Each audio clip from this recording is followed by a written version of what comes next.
Good morning student. आज हम जो बचे हुए क्वेश्चन हैं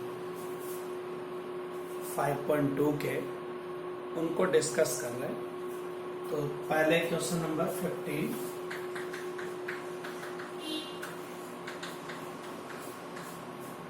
जो हमें दिया गया है, एक इक्विलैटरल ट्रायंगल है, यानी समबाहु त्रिभुज, और उस समबाहु त्रिभुज की जो साइड है यानी भुजा है वो है ए की, और जो वर्टेक्स मीन शीर्ष हैं वो x1, y1, x2, y2, x3, y3। तो साबित करना है कि जो रिजल्ट दे रखा है वो होता है। तो हमारे पास है एक समबाहु त्रिभुज इक्विलैटरल ट्रायंगल जिसके तीनों साइड हैं ए की, और ये जो इसके शीर्ष हैं vertex x1, y1, x2, y2 और x3, y3 है। ये हमें दिए हुए हैं, और अब हम चाहते हैं कि इसका रिजल्ट जो नीचे दे रखा है वो साबित किया जाए। तो इसके लिए हमने क्या किया, LHS ले ली, इसकी लेफ्ट हैंड साइड अपन ले लेते हैं, और वो दे रखी है x1, y1 1, x2, y2 1 या 2 और x3, y3 2। इसका होल स्क्वायर ये हमें दिया हुआ है, और हम चाहते हैं कि ये इक्वल हो 3a की पावर 4। अब आइए इसको साबित करते हैं कि ये कैसे संभव है कि ये इसके इक्वल होगा। तो सबसे पहले अपन क्या करते हैं कि ये जो दे रखा है इसकी मैट्रिक्स फॉर्म ली, वो सारणिक डिटर्मिनेंट सारणिक फॉर्म अंदर लेंगी। x1, y1 2, x2, y2 2 और x3, y3 2 होल स्क्वायर। आप चाहें ये स्क्वायर बाहर लगा लें, कोई दिक्कत नहीं। आप इनमें से दो, यानी तीसरे स्तंभ थर्ड कॉलम में से दो को कॉमन ले, तो हम इसे लिख सकते हैं 2 x1, x2, x3 y1, y2, y3 1 1 1। और किसी भी त्रिभुज का क्षेत्रफल निकालना हो तो अपन इसका सूत्र जानते हैं, वो हमारे पास होता है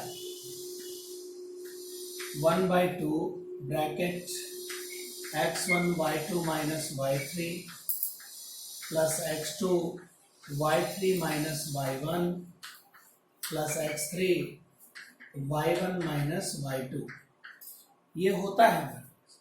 इसमें से ये दो वज्र गुणा कर दें, क्रॉस प्रोडक्ट कर दें इधर, तो ये 2 डेल्टा हो जाएगा x1, y2 minus y3 plus x2, y3 minus y1 plus x3, y1 minus y2। और ये जो चीज है ना, यही इस सारणिक यानी डिटर्मिनेंट का प्रसार होता है। तो इसका मतलब ये जो सारणिक है, डिटर्मिनेंट है, वास्तव में वो किसके इक्वल है, 2 डेल्टा के। तो हमने डाल दिया यहाँ 2 इंटू 2 डेल्टा, और इसका चल रहा है होल स्क्वायर। हमने इस तरह से लिख दिया। अब डेल्टा माने एरिया, और वो ट्रायंगल है इक्विलैटरल यानी समबाहु त्रिभुज। तो समबाहु त्रिभुज का अपन क्षेत्रफल लिखते हैं तो उसका एक फॉर्मूला होता है 2 2 जा 4, तो ये बन गया, और डेल्टा की जगह लिखा √3/4 इंटू साइड स्क्वायर, साइड ए भुजा स्क्वायर। अब यहाँ 4 से 4 कट गया, तो हमारे पास क्या रह गया, √3a² का होल स्क्वायर। और यदि ये स्क्वायर अब अपन खोल दें तो ये बन गया 3a⁴। तो ये जो चीज बनती है RHS कहलाती, और RHS में हमसे ये प्रूव करवाया कि सिद्ध कीजिए कि ये राशि इसके बराबर है। तो ये अपनी RHS प्रूव। तो उम्मीद है समझ में आ गया होगा कि ये किस तरह का सवाल बनता है। ये था अपना 15वां सवाल इस प्रश्नावली का। अब जो इससे ऊपर क्वेश्चन नंबर 14 दे रखा है वो वही है जैसा अपन पहले और कर चुके।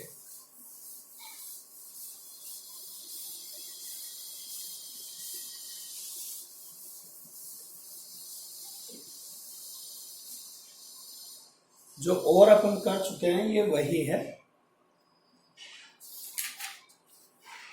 यानी पहले दिए गए अवयव का आपको इनवर्स निकालना पड़ेगा, और जो नीचे दे रखा है, जो दिखाई दे रहा है कि इसका मान ज्ञात कीजिए, वो लिखता हूं मैं 102, 101, 210 और 011 इसका गुणा किया हुआ है, मल्टीप्लाई है XYZ से, और ये बराबर है इक्वल 1/2 2x 6y और -2x, 2y यहां है और 6z प्लस का बीच में है और माइनस का 2x यहां, और प्लस के 2 इंटू अगला दे रखा है 201। तो अपन क्या करेंगे, सबसे पहले इस 1/2 का अंदर डिवाइड कर मल्टीप्लाई कर देते हैं, यानी 2 का डिवाइड इन तीनों में कर। हमारे पास क्या बनेगा, ये y 3z और -x, इधर 2 का अंदर इनटू कर देते हैं, तो हमारे पास बना 4, 0 और 2, और अब इनको जोड़ लेते हैं, तो y + 4 3z और -x + 2, ये बन गया अपने पास इधर। और अब अपन चाहते हैं इधर का हिसाब दिया, तो ये पहली पंक्ति और पहला स्तंभ गुणा कर लिया जाए, तो x + 0 + z, फिर दूसरी पंक्ति से किया जाए 2x + y + 0, फिर तीसरी पंक्ति से किया जाए 0 + y + z, और ये सिंप्लीफाई होकर बन गया x + z, 2x + y और y + z। अब ये दोनों चीजें यदि बराबर हैं तो हमारे पास तुलना करने से, कंपेयर कर रहे हैं, पहला अवयव पहले के बराबर, तो अब इस y को इधर ले लेते हैं अपन, 4 है यहाँ, y इधर ले लें, तो ये समीकरण हमारे पास यो बन जाएगी x - y + z = 4, पहली समीकरण। अब इससे दूसरी ले, 2x + y बराबर है 3z, तो इससे दूसरी इक्वेशन बन जाएगी 2x + y - 3z = 0, और इधर y + z बराबर है -x + 2 के, तो इससे बन जाएगी x + y + z = 2। तो ये हमारे पास 3 समीकरण बन चुकी, यानी कि सिस्टम बन चुका है, निकाय तैयार है। अब आप देखेंगे कि इसको जब अपन सॉल्व करेंगे, या इससे जो a बनाएंगे, अवयव a मैट्रिक्स, तो वो क्या बनने वाला है,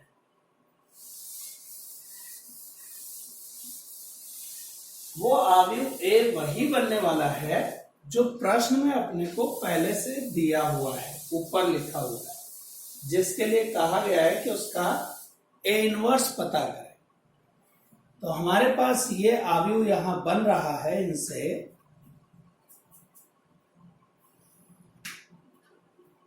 पहली सिचुएशन को अपन देखें तो 1 -1 1, ये ए बना रहा हूं मैं। 2 1 -3,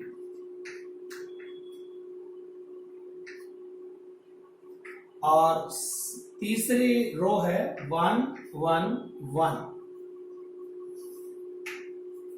एक्स को अपन लिखते हैं इसके लिए x y z के रूप में, और b को अपन लिखते हैं इसके लिए 4 0 2 के रूप में। ये अपन a x और b पहचानते हैं। और अब प्रश्न के अंदर दिए गए a को आप चेक करें, जो इसने कहा था कि ये अपना a अवयव है जिसका विकर्ण अवयव अपने को ज्ञात करना है, और वो चीज यही है जो ए अपना ये बना। वो प्रश्न के पहले हिस्से में जिसमें आपसे ये कहा गया कि इसका इनवर्स ज्ञात है। अब आप जानते हैं इनवर्स कैसे निकालते हैं इसका। तो इसका इनवर्स निकालने के लिए पहले इन सब के सहखंड निकालने पड़ते हैं, यानी कोफैक्टर्स। तो पहले आप F11 की बात करते हैं। इसके लिए ये 4 1 -3 1 1, तो ये बना 1 + 3 यानी 4। फिर आप 1 2 की बात करते हैं, माइनस बाहर लगाते हैं। इसके लिए 2 -3 1 1, तो ये बना 2 + 3 यानी -5।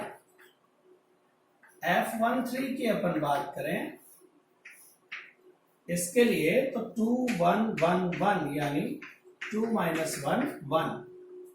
फिर अपन बात कर रहे हैं F21 के लिए, माइनस लगाकर लेंगे। इसके लिए -1 1 और 1 1, तो -1 -1 यानी +2।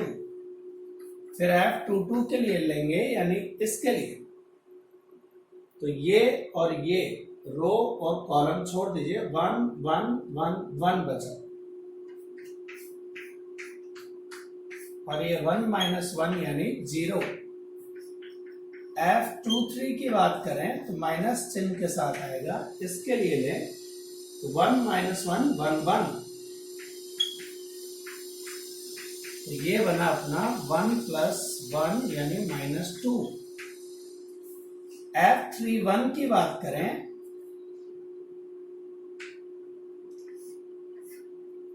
इसके लिए -1 1 1 -3, तो ये बन गया अपना 3 - 1 यानी 2। अब अपन बात करते हैं इधर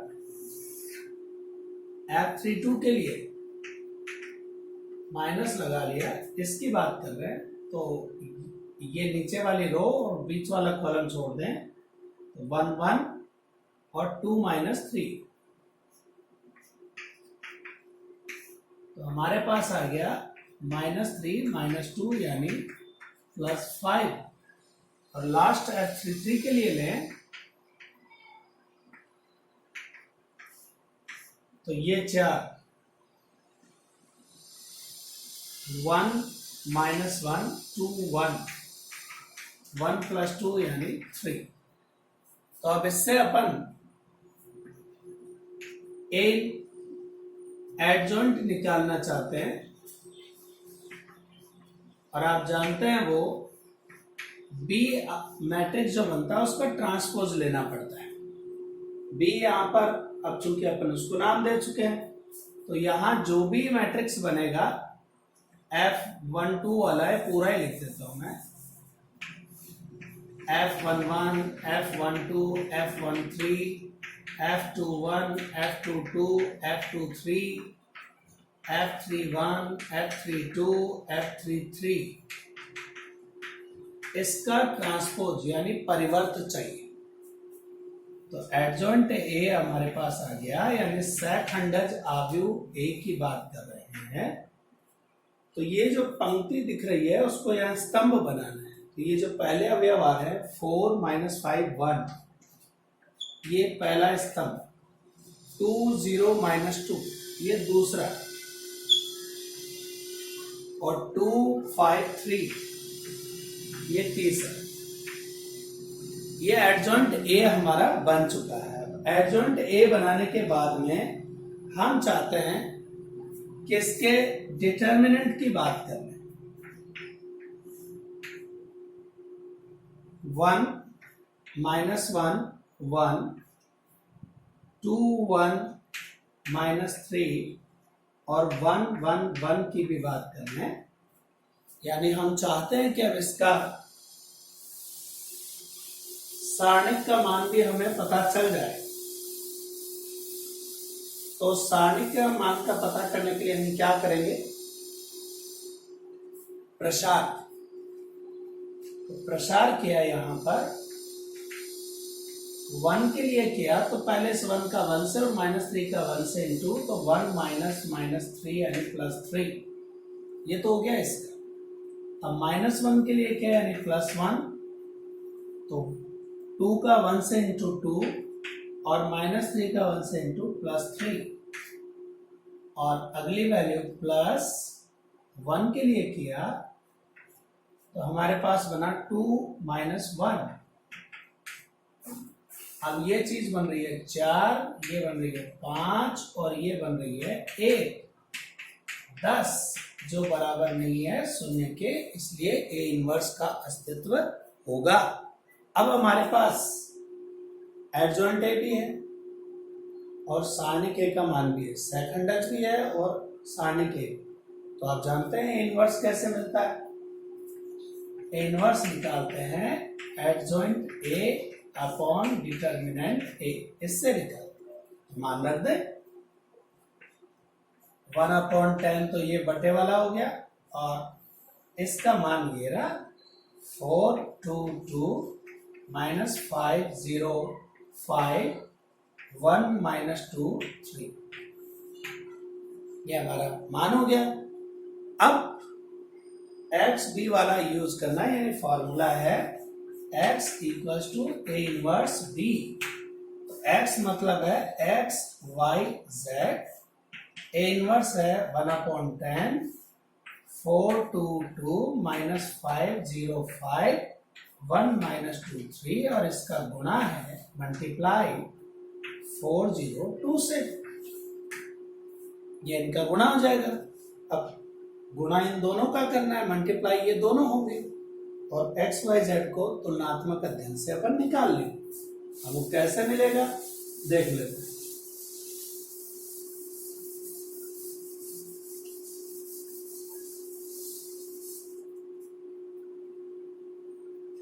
तो वो हमारे पास जो अब मान बनने जा रहा है उसकी अपन बात कर लेते हैं। 1/10 तो चल ही रहा है अपना, ये तो X Y Z as it is, इधर 1/10 भी एज इट इज। 422 का 402 से इंटू करना है, तो 4 का 4 से गुणा 16 प्लस 0 प्लस 4। अब दूसरी पंक्ति और पहला स्तंभ, तो -505 का 402 से इंटू -20 प्लस 0 प्लस 10, और फिर 1 - 2 3 का 402 से इंटू 4 प्लस 0 प्लस 6, तो ये 1/10 है ही। 20 - 10 प्लस 10, 10 का अंदर डिवाइड कर दें, 2 - 1 1, और इधर लिखा हुआ है एक्स वाई जेड। अब अपन इनके तुलना कर लेते हैं। x का मान क्या मिला 2, y -1 और z 1। इस तरह से अपन x, y और z के मान पता कर लेते हैं। तो जब भी इस तरह के सवाल आए तो पहले आप इनवर्स निकाल लो, और जो नीचे आपको एक रिलेशन दे रखा होता है वो बेसिकली ए उससे वही बनेगा जो पहले वाला ए दिया हुआ होता है। तो ये थे 5.2 को सॉल्व करने के तरीके। उम्मीद है आपको समझ में आए होंगे। धन्यवाद।